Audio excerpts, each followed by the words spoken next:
আসসালামু আলাইকুম, welcome back to my চ্যানেলে। সবাই কেমন আছেন? আশা করি খুব ভালো আছেন। আলহামদুলিল্লাহ, আমরাও মোটামুটি ভালো আছি। তো যাই হোক, আজকে হচ্ছে দিয়াবাড়ির হাট থেকে আপনাদের মাঝে চলে আসলাম।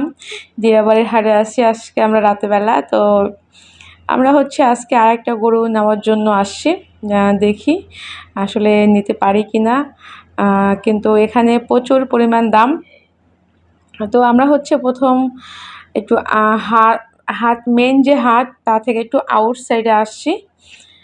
দেখা যায় এখানে হয়তো যারা গৃহস্থ আছে তারা হয়তো একটা দুটা গরু নিয়ে আসে, সেই জন্য। আর এখানে একটু জায়গাটা ভালো বেশি আছে সেই জন্য। তো তারপরে হচ্ছে আমরা দিয়াবাড়ি যে মেইন হাট এখানে হচ্ছে আমরা আসলাম। তো মোটামুটি কিন্তু একদম হাট পুরো ফাঁকা, গরু বিক্রি হয়ে গেছে, দেখতেই পারতেছেন হাট অনেকটাই ফাঁকা।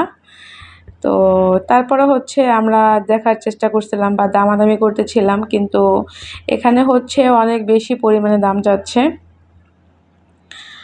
আর অনেক দিন ধরে হচ্ছে আপনাদের মাঝে আসা হয় না, কথা বলা হয় না।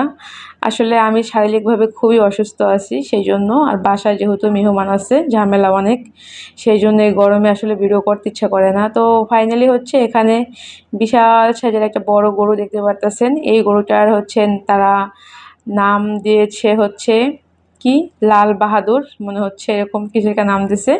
তো এটা 15 লাখ টাকা দাম চায়। তো তারপর হচ্ছে ওখান থেকে আমরা ঘুরে টুরে হচ্ছে রাতের বেলা আবার গাবতলীতে আসলাম। আর গাবতলীতে এসে যা অবস্থা, পুরা বিশ্রী অবস্থা একদম, দেখুন পানি কেদা কি যে ভয়ানক অবস্থা। তো যাই হোক, আলহামদুলিল্লাহ এখানে এসে হচ্ছে আমরা আর একটা গরু নিয়ে নিলাম। এই যে আমাদের গরুটা দেখতেই পারতেছেন। তো এখানে হচ্ছে আমরা হাসিল কাটার জন্য অপেক্ষা করতেছি। তো তারপরে হচ্ছে চলে যাব। আজকে প্রচুর পরিমাণে ভিড়, যেহেতু চাঁদ রাতের আগের দিন, এটা গতকালকে রাতেরবেলা প্রচুর পরিমাণে ভিড় আছে এখানে আজকে। তার ভিতরে তো একদম পানি কেদা, একদম পুরো নাজাহেজ অবস্থা, কি বলবো। তো যাই হোক, আমাদের হচ্ছে হাসিল কাটা হয়ে গেছে, এবার আমরা গরু নিয়ে যাচ্ছি বাসার দিকে। তো এদিকে হচ্ছে মানে প্রচুর পরিমাণ জ্যামও, গাড়ির সাইডেও প্রচুর পরিমাণ জ্যাম। আর গাড়ি হচ্ছে অনেক দূরে আমরা রাখছি, আর এখান থেকে এখানে অনেক বেশি গাড়ি ভাড়াও চাচ্ছে।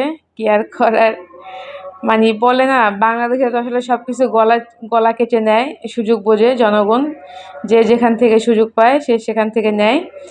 তো যাই হোক, এটা হচ্ছে আজকে সকালবেলা হচ্ছে। তো একটু আপনার সাথে শেয়ার করি, আমাদের বাসায় হচ্ছে অনেক গরুই চলে আসছে। তো আলহামদুলিল্লাহ আমাদের দুইটা গরু, দুইটা খাসি আনা হয়েছে। এই যে দেখতে পারতেছেন আরও গরু। এই গরুটা খুব পাগলা টাইপের, খুবই পাগলা। আর এই তো মাশাল্লাহ আমাদের আরেকটি গরু, এই যে কালো আর সাদা, এই যে মাঝের গরুটা, এটা হচ্ছে আমাদের। আলহামদুলিল্লাহ আলহামদুলিল্লাহ, গরুগুলো অনেক বেশি সুন্দর হয়েছে। আর আমরা চেষ্টা করছি দেশীয় যে আমাদের গরুগুলো, গৃহস্থী গরু, ওগুলো কেনার জন্য।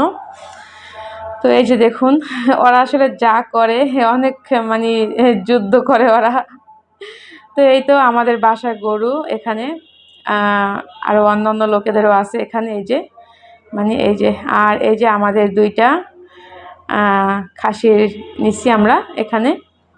খাসি দুইটা খুব সুন্দর, খুব মায়াবী, দেখলে খুবই মায়া লাগে। হয়তো ভিডিওতে অত ভালো বোঝা যাচ্ছে না, কিন্তু খুবই মায়াবী। তো যাই হোক, একটু একটু করে আপনার সাথে শেয়ার করলাম। এবার হচ্ছে রান্না বান্না শেয়ার করব, কী কী রান্না বান্না করব, কী কী রান্না করব সেটাই আসলে দেখাচ্ছি, কিন্তু রান্না করাটা দেখাতে পারবো না, অনেক বেশি গরমে খুবই অবস্থা খারাপ। আর তো আজকে রোজাও আছে আলহামদুলিল্লাহ। আর রোজা রেখে আসলে রান্না বান্না করা কিন্তু খুবই কষ্টের ব্যাপার। তো আরও তো বাসায় মেহমান, বাচ্চারা একদম পুরা চিল্লাচিল্লি হাউকাউ, মানে কী যে একটা অবস্থা। আর আমার শরীরটা আসলে একদমই ভালো না, অনেক বেশি অসুস্থ। আমি মাঝখানে অনেক বেশি অসুস্থ হয়ে পড়ছিলাম বাসায়, মানে ডক্টর পর্যন্ত আনা হয়েছিল। অনেক বেশি, মানে হঠাৎ করে আমার প্রেশারও একদম পুরো 0 পয়েন্টে নেমে গেছে। তারপরে হচ্ছে আমার ডায়াবেটিস একদম 0 পয়েন্টে নেমে, মানে দুইটা একদম, আমি মানে শরীর আমার খুব খারাপ হয়ে গেছিলো। তো এখানে হচ্ছে আমার ছোটো বোন হচ্ছে ইলিশ মাছটা ধুয়ে নিচ্ছে। আজকে বড় সাইজের 2টি ইলিশ মাছ বের করছি, 2টা মাছের আজকে রান্না করতে হবে। এখানে শাকডাটা আছে, করলা আর হচ্ছে চিংড়ি মাছ দিয়ে পেঁপে রান্না করব, সাজনা দিয়ে আম দিয়ে ডাল রান্না করব। তো এখানে হচ্ছে আমি যেহেতু কয়েকদিন ধরে আপনাদের মাঝে আসা হয় না, কথা বলা হয় না, তো এর ভিতরে কিন্তু অনেক কিছু হয়ে গেছে, অনেক কিছু কেনাকাটা করছি, আপনাদের সাথে শেয়ার করা হয় না।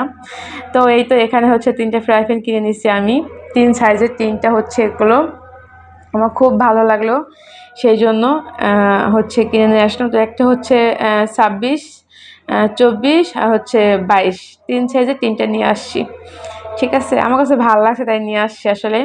তারপর হচ্ছে আরও তো কিছু গিফট পাইছি হাজব্যান্ডের কাছ থেকে। তারপরে হাজব্যান্ডও হচ্ছে অনেক কিছু আরও কিনে নিয়ে আসছিল, কাপ পিস গ্লাস মিলাস আবি চাবি অনেক কিছু। তো আসলে ওগুলো আর দেখাতে পারলাম না, কিন্তু আমার তো ভালো লাগে, আপনাদের সাথে শেয়ার করলে আমার খুব ভালো লাগে। তো তারপর হচ্ছে আরও স্পেশাল একটু গিফট পাইছি। তো আমি খুব খুশিতে আনন্দতে হচ্ছে আপনাদেরকে দেখাচ্ছি, এই যে আমার এই হাতের এই রিংটা হচ্ছে আমার হাজব্যান্ড আমাকে গিফট করছে। তারপর হচ্ছে একটা নোজ পিন গিফট করছে। নোজ পিনটা খুবই সুন্দর, আমি এখন পরা আছি সেজন্য দেখাতে পারলাম না, যদি কখনো আবার এটাকে আমি মানে খুলে রাখি তখন দেখাবো। তো আমার রিংটা কেমন হয়েছে অবশ্যই জানাবেন, আমার হাজব্যান্ড পছন্দ করে আনছে আমার জন্য। আমাদের বিবাহবার্ষিকী তো এই সামনে ছিল, চলে গেছে বিবাহবার্ষিকী, তো সেই জন্য আমাকে গিফট করছে। তো যাই হোক, খুব ভালোই লাগলো। তো রান্না বান্না আসলে আর দেখানো হবে না। তো আর এখানে ভাতের মার রাখা আছে, হচ্ছে গরু গরু ছাগলের জন্য রাখা আছে। এদিক থেকে হচ্ছে মানে আমার ড্রয়িং রুমে হচ্ছে পুরা যুদ্ধ কেয়ামত হয়ে যাচ্ছে। এই যে দেখুন আমার তিতি, আমার এই তিতিটা হচ্ছে বেশি দুষ্ট, অনেক বেশি দুষ্ট আমার এই তিতি। এই যে দেখুন এখন ও ফোনটা নেওয়ার জন্য উঠে পড়ে লাগছে, ও নাকি ভিডিও করবে, আমাকে দাও আমি তোমাকে ভিডিও করে দিচ্ছি। এখন এই যে আমার সাথে কি যে পাড়াপাড়িটা করে ওই আসলে অনেক বেশি মানে দুষ্ট টাইপের একটি ছেলে। দেখুন এই যে আমাকে কীভাবে টানতেছে, ফোনটা দাও ও ভিডিও করবে। হ্যাঁ, মানে ও কি বলে, ও সেলফি সেলফি করবে, সেলফি। ও বলে তিতি তুমি আমাকে দাও আমি তোমাকে সেলফি করে দিই, সেলফি। আমি নাকি সারাদিন সেলফি করি, ও আমাকে বলে তুমি কি যেখানে যাও সেখানে কি তুমি সেলফি করো, সেলফি। ও আমাকে এইভাবে বলে জানেন। তো যাই হোক, ওর সাথে দুষ্টামি ফাজলামি করে তারপর আবার রান্নাঘরে চলে আসলাম। তো এই তো মাছগুলো খুবই সুন্দর টাটকা, 2টা মাছ, 2টাই নিয়ে নিছি এখানে, কারণ যেহেতু লোক সংখ্যা বেশি 2টা মাছই হচ্ছে লাগবে। এটা হচ্ছে রাতের বেলার খাবার, সেজন্য রান্না করতেছি, মানে বিকেলে রান্না করতেছি, যেহেতু সবাই রোজা আছি বাচ্চারা বাদে, সেই জন্য। তো নয়তো মাছ আরও ডাবল লাগতো আসলে। তো এই যে মাথাগুলো এভাবে করে কেটে নিছি, এখানে লেস মাথা মাছের পিস সবগুলোই একসাথে পুরো ভুনা করে ফেলবো আমি। এই যে, তো এবার হচ্ছে রান্না বসিয়ে দেব।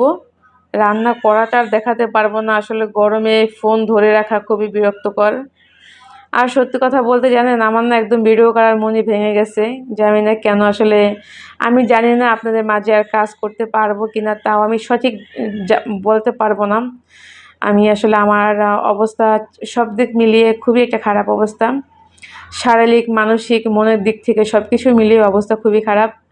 তো যাই হোক, এখানে মোটামুটি রান্নাবান্না হয়ে গেছে, আর করলা ভাজিটা বাকি আছে, এটা আমার ছোটো বোন করবো, বললো আপু তুমি রান্নাঘর থেকে বের হয়ে যাও, ভাজিটা আমি করে নেব। এখানে এই যে মাছ ভুনা করে ফেলছি, প্রচুর প্রচুর পরিমাণে আসলে গরম কি বলবো। তাও তো যাই হোক, চুলাটা আমি আমার এই পাশে নিয়ে নিচ্ছি, অনেকটাই ভালো হয়েছে। তো আর এখন এই তো ইফতারের সময় আমরা সবাই অপেক্ষা করতেছি, বুট মুড়ি টুড়ি মাখিয়ে টাকিয়ে এখানে এখানে এই যে আলুর চপ বেগুনি এগুলো সব মাখিয়ে রাখছে। তারপরে আজান দিলে আসলে মুড়িটা মেশানো হবে। তো ভালোই লাগলো, মনে হচ্ছে একদম রোজার মতো, রোজার সময়টার মতো। তো কেমন লাগলো অবশ্যই জানাবেন।